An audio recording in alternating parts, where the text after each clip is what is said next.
Yesu nashimye cyane tubyutse dushima Imana yacu intwari ku rugamba, Imana nyamana, Imana y'inyabushobozi. Haleluya haleluya haleluya. Bene data, wowe tubana mu mwanya wa niba ture buri gitondo, wowe mukristo w'itorero Elayono Mountain Church mu Rwanda, wowe mwene data abari hano mu gihugu cyacu cy'u Rwanda, bari ku migabane itandukanye y'isi, ndabashuhuje mu izina rya Yesu Kristo. Muri iki gitondo tubyutse duhereza Imana yacu icyubahiro turinze iminsi yose kugeza uyu munsi. Imana yagiye iturwanirira si rimwe si kabiri, yagiye yitamurura ikigaragaza. Imana ishimwe, Imana ishimwe. Dushimye Imana, dushimiye Imana itabura uko ibigenza, izinjize ijoro ikazingura amanywa. Imana ishimwe. Hereza Imana icyubahiro, wararwaye urakira. Hereza Imana icyubahiro, yarakurwaniriye za ntambara, yakwishyuriye amadeni. Hereza Imana icyubahiro, bacukuye ibyo bicakanzu, Imana nishimwe. Bateze imitego ku buzima bwawe, irategura. Imana ishimwe, Imana ihabwa icyubahiro. Uyu munsi tubyutse dushima Imana yatubohoye iminyururu itandukanye. Dushimye Imana yadusohoye mu buzima butandukanye. Dushimiye Imana yatugejeje ahandi hantu. Imana nishimwe. Dushimiye Imana itabura uko ibigenza. Yewe Imana ihabwa icyubahiro. Muri iki gitondo turacyavuga kugira neza kw'Imana yacu, turacyavuga ineza y'Imana yacu. Imana nishimwe. Imana yaratwimanye, nawe uri umugabo wo kubihamya. Imana yarakwimanye kuri wa munsi, kuri ya saha, cya gihe ababisha bawe bari bazi ko ugiye gukorwa n'isoni, ariko niwo munsi Imana yakurengeye. Yewe Imana ishimwe, Imana ihabwa icyubahiro. Tunejejwe n'Imana mu mitima yacu muri iki gitondo cya kare kimeze gitya. Imana igize neza, Imana itwongereye umwuka wo guhumeka, Imana itwongereye umunsi wo kubaho. Imana ihabwa icyubahiro. Bene data, narababwiye ngo ntugakore ikosa ryo kubyuka ngo usohoke muri supanete, nurangiza ugeze ibirenge byawe muri kamambiri utaravuga ngo Mana ushimwe. Jya ubanza uhereza Imana icyubahiro, ubwira Imana ngo urakoze. Kubwira Imana ngo urakoze ni ibintu byoroshye. Kubwira Imana ngo Mana uhabe uhambere ni ibintu byoroshye. Hari ugushima Imana no kwiragiza Imana. Imana ishimwe cyane. Iki gitondo rero muri kumwe na Bishop Leonira, umushumba w'itorero Elayono Mountain Church mu Rwanda. Izina rya Yesu niryo riruta ayandi uzabaho. Nkawe Yesu urahebuje ibihe byose. Turacyari muri teme yacu yitwa buhoka. Tubyutse dusoma ijambo ry'Imana. Ijambo ry'Imana riri mu gitabo cy'umuhanuzi Yeremiya, ibice 40. Turasoma umurongo wa mbere dusimbuke tugere ku wa 4. Dusome ijambo ry'Imana. Handitse ngo Yeremiya atura imisipa. Dusome mu izina rya Yesu Kristo. Ijambo ryaje kuri Yeremiya rivuye ku Uwiteka. Nebuzaradani umutware w'abarinzi amaze kumurekura ngo ave i Rama, ubwo yari amujyanye aboheshejwe iminyururu, amuvanye mu zindi mbohe zose z'i Yerusalemu n'i Buyuda zagiye ari iminyago i Babuloni. Imana ishimwe. Hanyuma umurongo wa 4 handitseho ngo noneho rero uyu munsi ndakubohora ngukureho iminyururu iri ku maboko yawe. Nushaka ko tujyana i Babuloni uze tugende, nzakugirira neza. Ariko nudashaka ko tujyana yo urorere. Dore igihugu cyose kiri imbere yawe, aho ubona hakubonereye aba ariho ujya. Imana ihabwa icyubahiro. Izi ni inkuru nk'uko uzumvise za Yeremiya. Yeremiya yari umuyuda. Yeremiya yajyanywe ari imbohe, ari umunyagano.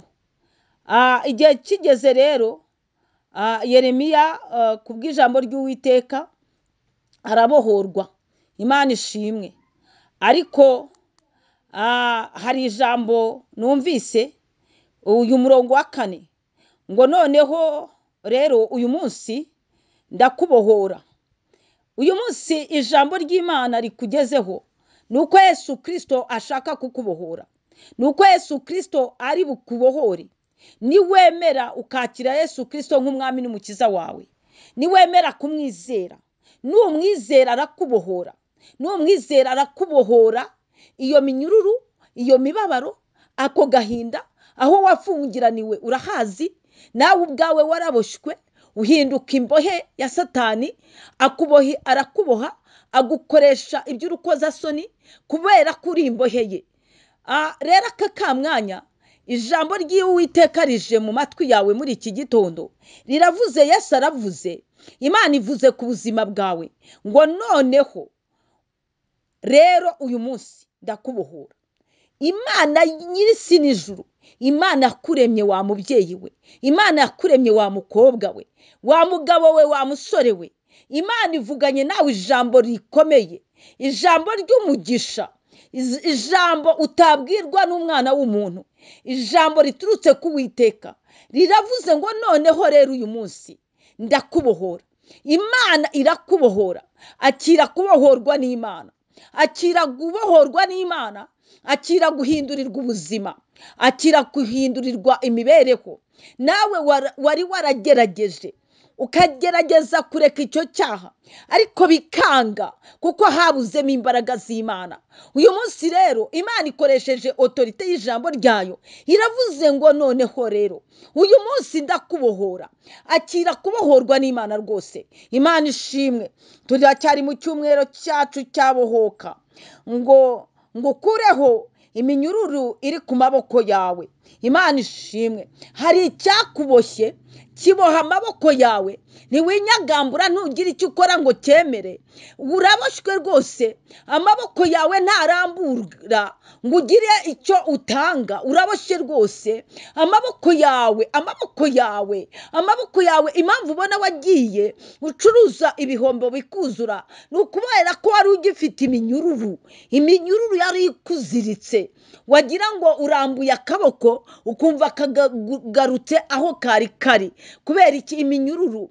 Satani ajya akazirika bizinesi, akazirika akazi, aho kugira ngo ukore wavanse, utere imbere, ugere kuri development yawe y'imibereho yawe. Satani akazirika. Nawe urabizi ko hari ahantu yaziritse, ariko Yesu aravuze ngo noneho rero uyu munsi ndakubohora, ndagukuraho iminyururu yari iziritse amaboko yawe. Ntabwo wakiraga ngo byemere, ntabwo byemeraga kubera iminyururu iri kuri ayo maboko. None se wakakira gute? Banza wizere Yesu Kristo, kariwe ukubohoye. Bohoka rwose, bohoka mu izina rya Yesu, ubohoke, ubohowe n'Imana. Ngariko noneho uyu munsi ndakubohora ngo ngukureho iminyururu yari ku maboko yawe. Iri ni ijambo ry'Imana. Imana itakubohoye, Imana itabohoye abantu bayo, Satani yakomeza akazirika, yazirika akazi kawe, ndetse n'urushaka Satani ajya ruzirika yewe, bikanga karambagizwa ariko ntushake. Nawe wa mugabo we cyangwa wa musore we ugakunda ariko ntibakwemere, kuko Satani yaraziritse, yashizeho umunyururu mubi ku rushako rwawe. Aravuga ngo ntabwo uzashaka ngo byemere. Bohoka mu izina rya Yesu, kuko ari Yesu bikwibwiriye ngo rero uyu munsi ndakubohora ngo ngukureho iminyururu. Imana ishimwe. Reka iminyururu yari ikuziritse ikurweho mu izina rya Yesu. Iminyururu yakubushabushaga, ni ntiwinyagambure ngo byemere mu izina rya Yesu Kristo. Iminyururu y'urubyaro byari byaranze, Yesu Kristo aravuze ngo uyu munsi ndakubohoye mu izina rya Yesu Kristo. Reka Yesu akubohore, kuko turi mu gihe cy'imbabazi, turi mu gihe cy'imbabazi, turi mu gihe cy'imbabazi. Yesu Kristo ari kugenda abohora ibisenzegeri. Bohoka mu izina rya Yesu, nubohoke kuko bivuzwe n'Imana ishobora byose. Imana ibaha umugisha, Imana ibabohore rwose, ikure iminyururu ku maboko yawe, ukore byemere, winjire mu kazi kawe byemere, winjire mu rushako byemere, ubyara uheke byemere, ukikire, amaboko yawe abohoka kurweho iyo minyururu,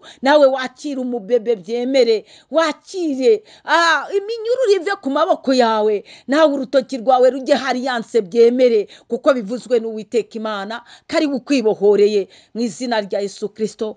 Shalom shalom, ndabakunda cyane, muzagire weekend nziza, Imana izabanezeze.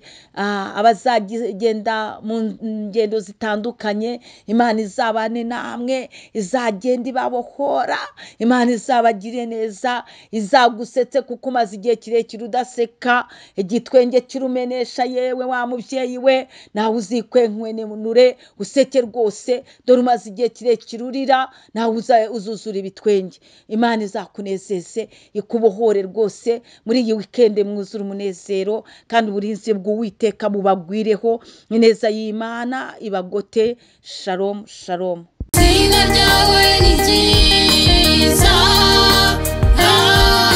izina ryawe ni